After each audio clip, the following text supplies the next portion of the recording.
Well, tonight, NPP and NDC split over proposals to limit election campaign period to 120 days, and rather before a general election, as some analysts warn that will play to the advantage of the governing party. Because you come into power, they were sworn in the following week. Opposition is out there with their campaigns and press conferences all over the place. I think that if his party and his government stop political persecution, people will not also be agitated. So if they limit or stop political persecution, then there will be a very good environment for political government. We have details, plus we'll hear from an NDC MP who is questioning the feasibility of the proposal. Are these people for real? Are they on the ground? Do they understand, what goes into elections and organizing for elections? I mean, it's theory. You can't legislate. You can't legislate some of these things. Campaigning, you can't. We'll also interrogate the committee's proposals on how Electoral Commission members must be appointed.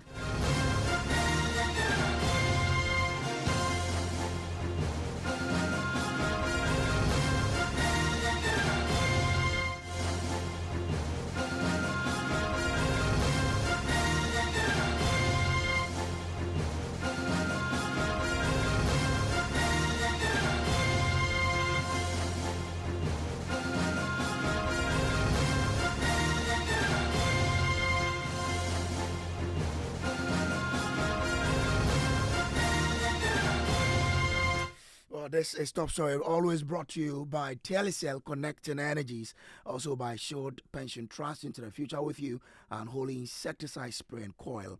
Enjoy holy sleep. Tonight, Ghana's dominant political parties, the governing NDC and opposition NPP, are split over proposals by the Constitutional Review Committee to limit election campaign period to 120 days before a general election.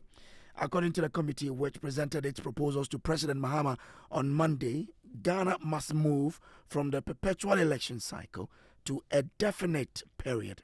Kwekwa Santi of our political desk joins me with some details. Kwekwa, what's the full justification of the committee in making these proposals? So if you look at page 33 of the final recommendations, in particular, point 217, it says the committee recommends an amendment to Chapter 7 of the Constitution to provide that Parliament shall, within a specified period after the coming into effect of this proposed amendment, enact legislation or amend existing legislation with implementing regulation to be made by the RRRPC, which is the regulator of political parties, to regulate the cost of electioneering and political campaigns as follows. A, restrict the period for electioneering and campaigning by a party or candidate to a specified number of days or weeks immediately prior to the general elections. For instance, 120 days, before which time no electioneering or campaigning activity as defined by the law may be permitted. Again, this law will restrict the amount and the kind of expenditure or spending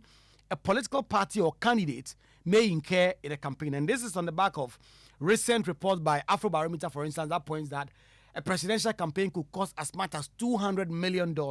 This law is seeking to change that. Again, it says subject to review and approval by RRPC, the amount of fees parties may charge aspirants and candidates in internal party primaries, compel disclosure and external audit of finances, spending and financing sources of political parties, as well as regulate the sanctions of abuse of incumbency for electioneering purposes. The big part of this is to limit the campaign period to a very definite date, and according to this, the 120 days, which will be 4 months to the election. They are also making some recommendations as to how the Electoral Commission Chairperson and deputies must be appointed. We know that currently the Electoral Commission Chairperson and the deputies are all appointed by the President. If you look at this report, first on the composition of the committee, we know that the Electoral Commission has now the Chairperson, 2 deputies, and 4 other members. They say that the 4 other members must be removed so that you just get a chairperson and 2 deputies. When it comes to the appointment, it says the committee recommends an amendment to Article 217 and 70 to provide that the commissioner and each of the deputy commissioners shall be appointed by the president, acting in accordance with the nominations submitted for the respective vacancies by the Council of State.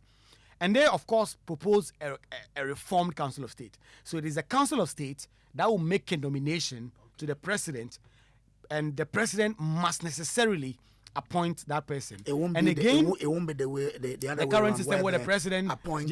Yes. Okay. And this time around, whoever is to be appointed as chairperson or deputy chairperson of the Electoral Commission shall be subject to the prior approval of Parliament. These are some of the changes that the committee is proposing. Well, draft of recommendations there by the committee. Deputy Director of Elections and IT of the NDC, Rashid Tanko-Computer, has been reacting to this development, and he says the proposal makes sense and will allow the government ample time to deliver on its mandate. It makes sense. It makes sense because you come into power. I mean, they were sworn in the following week. Opposition is out there with their campaigns and press conferences all over the place, putting a lot of impediments in the way of the government. It doesn't make sense. It stagnates development in the country. And I think that it does make sense that we can have a period of which we're supposed to do campaigning so that we can allow the government of the day ample time to deliver its manifesto promise to the people, rather than forcing the government to also play into the game of being all-round campaigning. That is not good for the country. That's not good. I don't think a developed country, they do this kind of thing. But Rashid, a conversation has already started building around this one. Some say that it will, provide undue advantage to the government in power, because the government in power, although will not be campaigning, but will be having some subtle campaign when it gets to election period, and will have an unfair advantage over the opposition. Kind of undue advantage will the of the day get from that? Clearly, your performance will let the people vote for you. You can even have the whole day talking plenty. What happened in 2024? I mean, you saw it. The government had all the day. They had the field of all the incumbency advantage, but they got only 38%. So clearly, that one, I don't see any undue advantage the government will get from this.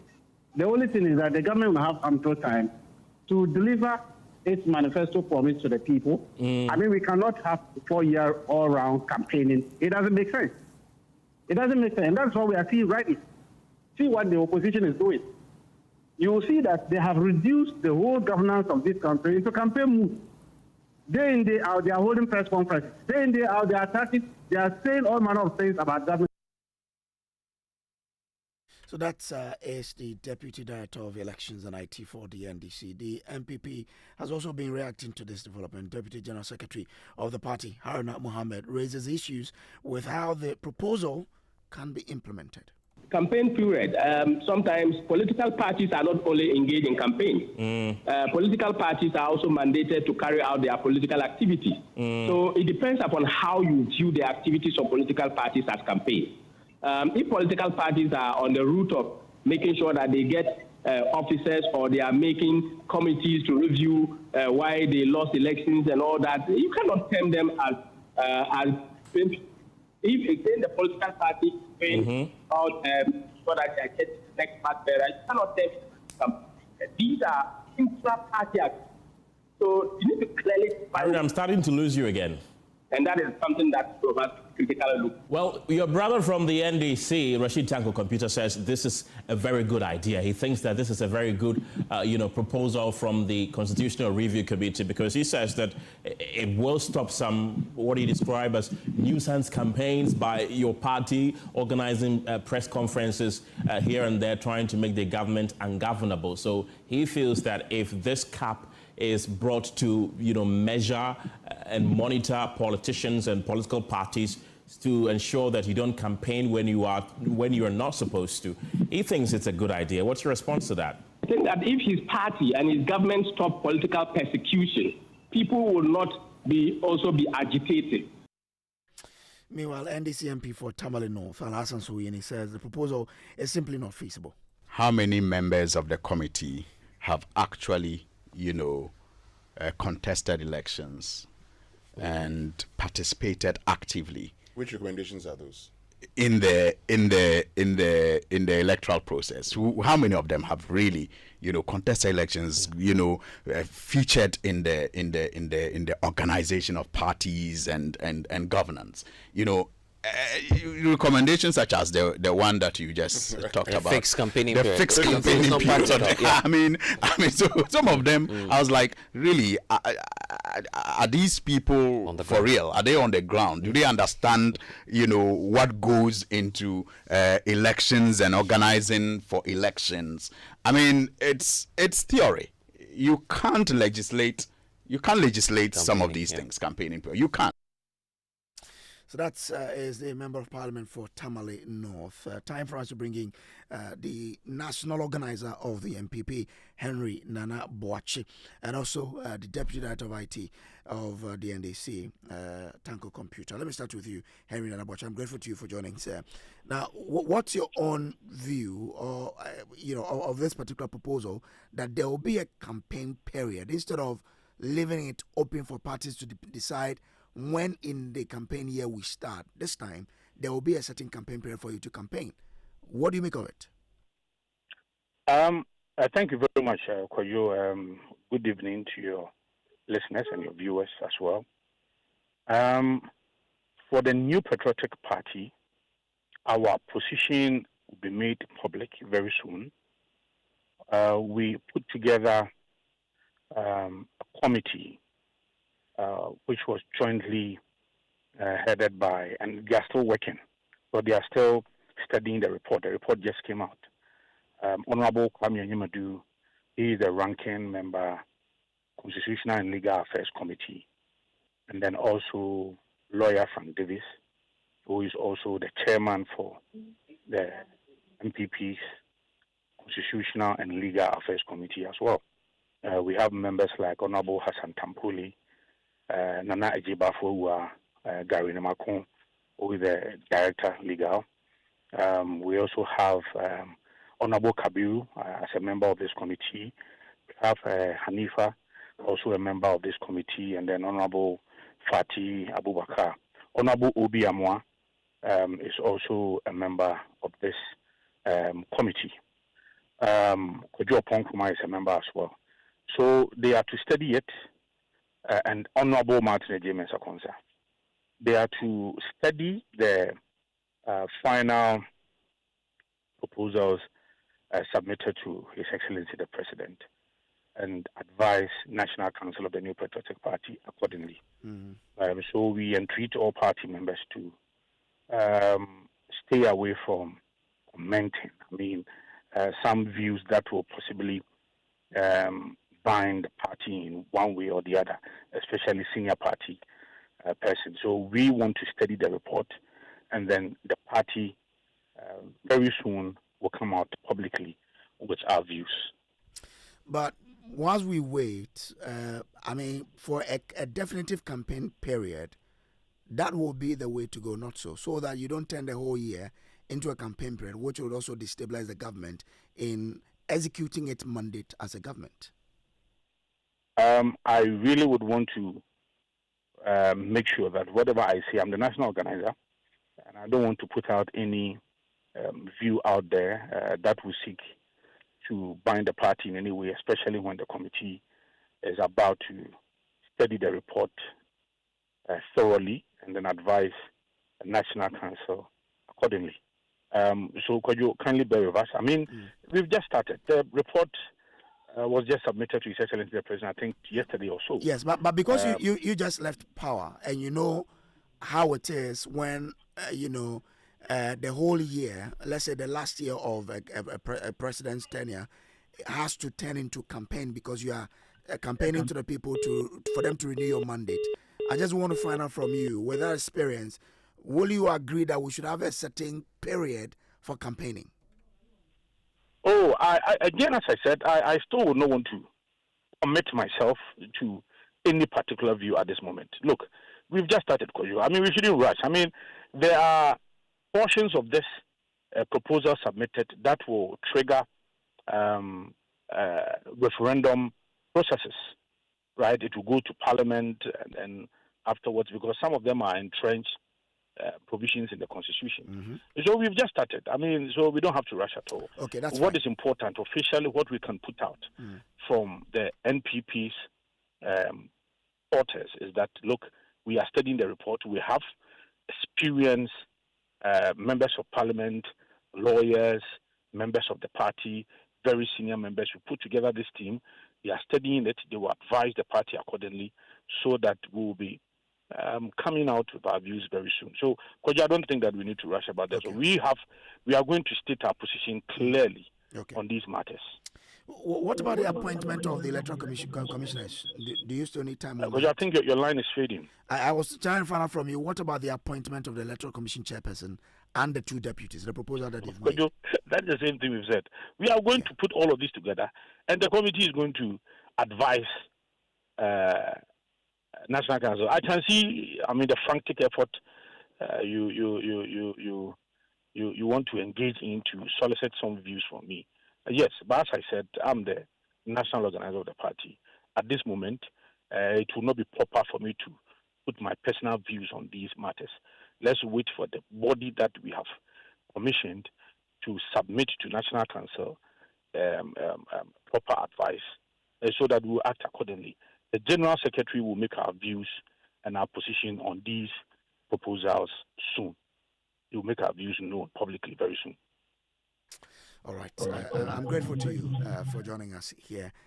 He is the national organizer of the NPP, Henry Nana Boache. He says the party has formed a committee to go into the report and advise the party on how best they can respond and make their views on the recommendations known as well.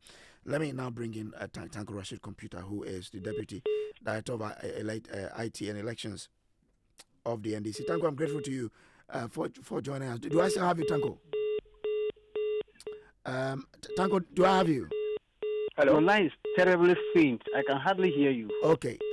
Is it better now? Hello? Well, okay, we'll try and rectify. I still have Tanko Rashid with me. In fact, it's really faint. Very faint. Tanko, so can you hear me now? Is it better?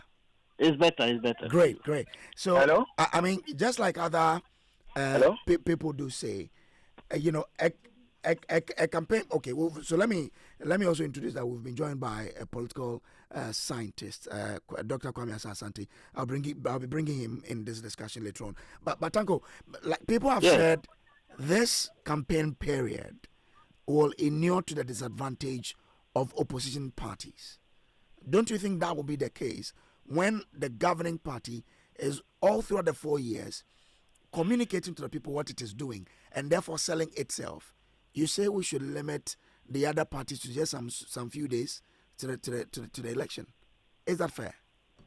Yeah, let me put it on record that as a political party, the NDC, we are waiting for the white paper from the government so that we can come out with our position.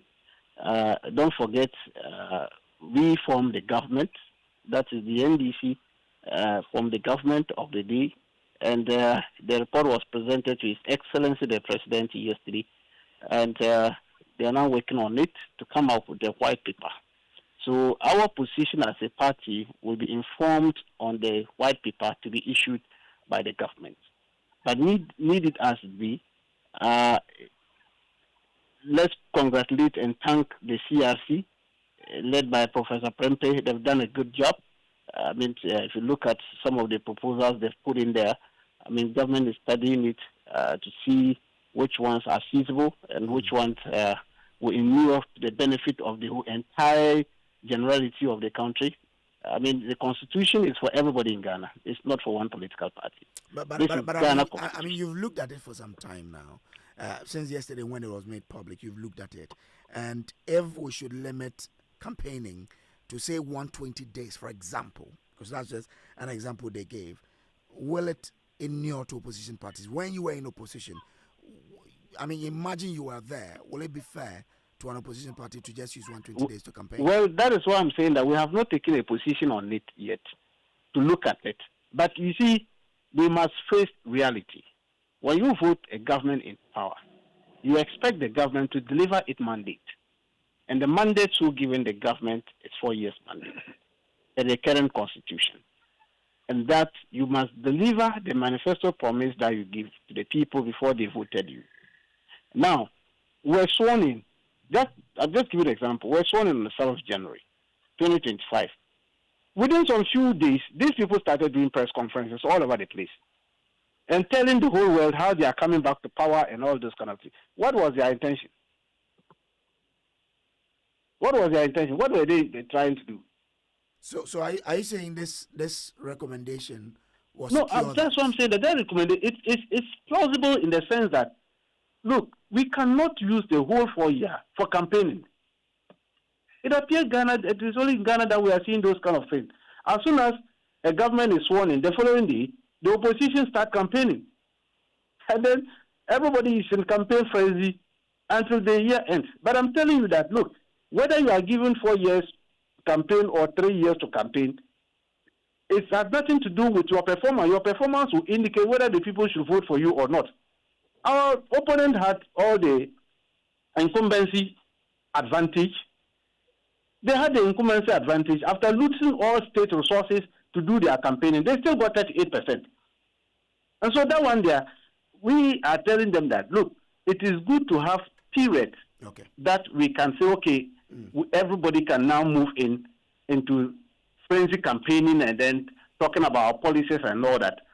Rather than commit ourselves to 4 year campaigning, then as soon as a new president is sworn in, then we start campaigning again, all over the place. Go to town and you see all over the place billboards, posters of people who contested election last year are still all over the place. Are we not still doing campaign? Okay, that's fine. What's your take on the democracy fund? The fund the committee is proposing that it be established and managed by the independent registrar and regulator of political parties and campaigns to support. Well, that's what I'm saying. That one, we have to wait for the white paper from the government, and then we'll take it from there. Okay, all right. I'm sure that the same thing will apply to the appointment of the commissioners. You still wait for the white paper. Very well. Okay, I'm grateful to you. Rashid Tanko-Computer is Deputy Director of IT and Elections of the NDC. Let me now bring in the political scientist, Dr. Kojo Kwame Asante, to help us with this discussion. Doc, I'm grateful to you for joining us here. I mean, you've listened to the proposal from the committee in terms of limiting a time to which political parties campaign. From your experience and your expertise, is this the right way to go? Dr. Asante, can you hear me, sir? Yeah, Kojo. Initially, I was struggling to hear, but now you are audible. So if you could maintain that momentum, we'll be able to. I'm asking for your thoughts on the proposal that there should be a period for political parties to have their campaigns prior to an election. I think I support that idea because you see, political parties have the penchant of, campaigning throughout. After election, you see them in the mood to elect their leaders. Campaign starts either publicly or underground and all that. So government has very little period to work. That is on the side of government. So at the end of the day, all that they promise us through the manifesto, they are not able to deliver because, look, they will not be able to work and achieve the results for which they want to show to the public for re-endorsement. If you flip the coin and look at the opposition too, they also want to go to early Congress and elect their leaders. Then they are in the mood to elect to campaign and all that. Meanwhile, there are problems within the parties. This is the period that they will fix some of the problems. This is the period that opposition can also recruit members, membership drive. This is the period that you are able to educate the people about your ideas, your philosophy, and all that. This is a period of political party building of political parties, so that you build the parties and then you wait for the election period to be lifted, the season to be lifted. Then you come in and then you campaign. I think it is not new. You go to countries such as Mexico, such as Philippines, such as Italy, and the rest of them. These things exist. So it is not new here. I was surprised to hear from Honorable, Deputy Minister for Transport, I guess, Alhassan Suhuyini, is saying that it's theory. It is not theory. It is doable. We can do it because if you look at election in general, you realize that government doesn't have time to govern. They are more interested in what? Campaigning. But did we vote them into office to come to office and campaign, or to come to office and give us what we need in terms of governance, in terms of what? Policies and programs that we know to our benefit. So this one, I support it wholeheartedly. I think it's a good call. And then the government must muster the courage to let us discuss it thoroughly, and then we implement it. Yes. What about the appointment of the commissioner and the deputy commissioners of the Electoral Commission? They are proposing that there will be a commissioner and two deputies. If you could speak up a little bit. Can you hear me now? Better. Okay, so the committee is proposing the appointment of a commissioner and two deputy commissioners instead of the 4 we have, and that should even be done by the Council of State, on whose behalf the Public Services Commission will conduct the process to choose people when there is vacancy for the president to appoint. What do you make of this particular recommendation? I must say that I'm here to get into that area to find out. But there is another area that, if you don't mind, if you will visit there, I'll be able to speak to. This one I have not delved into to reflect upon it. So this one I will not be able to deliver the way you expected from me. But I've seen an area that they don't want members of parliament to be ministers of state. That's an interesting area. But if that is not part of your questions, I think we can shelve it for another day. Great. But I mean, the proposal by this committee is that a vacant position on the commission shall be advertised publicly by the Public Services Commission, stating the qualification for the position. The Public Services Commission will undertake initial screening of applicants and provide the Council of State with a short list of qualified candidates who shall then be interviewed and vetted by the Council until a final nominee is selected for submission to the President. Please, let me just ponder over it. Okay. Look at it, because these things you read, not just the text that you are reading, but you compare to other jurisdictions and see what is there. I must be honest, I have not read up to that point. So if the conversation was centered on this, please forgive me. But I'll come back with a bang on all the issues I'm reading. That's very okay. We're grateful to you. Dr. Kwame Asasante is a political scientist and a lecturer with the University of Ghana. This has been Top Story, brought to you always by Telecel Connecting Energies, Holy Insecticide Spray and Coil, Enjoy Holy Sleep, and also by Short Pension Trust into the Future with you. Up next is Newsnight.